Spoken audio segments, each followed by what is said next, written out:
ఇంట్లో అందరు అమ్మలు ఒక లెక్కనే ఉంటారేమో కదా.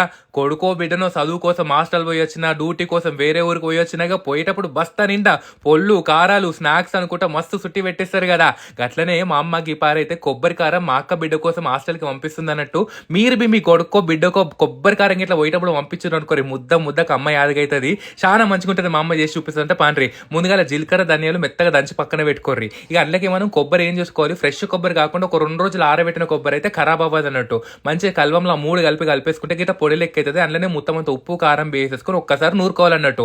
ఇది కావాలంటే మిక్సీలో వేసుకోవచ్చు. చాలా మంచిగా ఉంటుంది. వారం 10 రోజులైనా ఖరాబ్ అవ్వదు. ఇక ఫ్రిడ్జ్ లో పెట్టుకుంటే 1 రోజులైనా ఉంటుంది అన్నట్టు. ఇక నూనె ఆగిన తర్వాత అందులో ఆవాలు, జీలకర్ర, ఎండిమిరపకాయలు, కళ్యమాకు దంచుకుని ఎల్లిపాయ క్రిస్పీ అయ్యేటట్టు వదిలేయండి. అట్లనే కళ్యమాకు పసుపు వేసేసి బంద్ చేసిన తర్వాత ఈ కొబ్బరి కారం అని లేసేసి ఉడుకుడు కన్నమైన సలన్నమైన ఉడుకుడు కన్నంలకైతే నెయ్యి ఒట్టు మంచిగా ఉంటుంది, సలన్నంలకైతే నూనె ఒట్టు మంచిగా ఉంటుంది అన్నట్టు. కొబ్బరి కారం చాలా మంచిగా ఉంటుంది. మీకు నచ్చితే గిట్లా కమెంట్ చేయండి.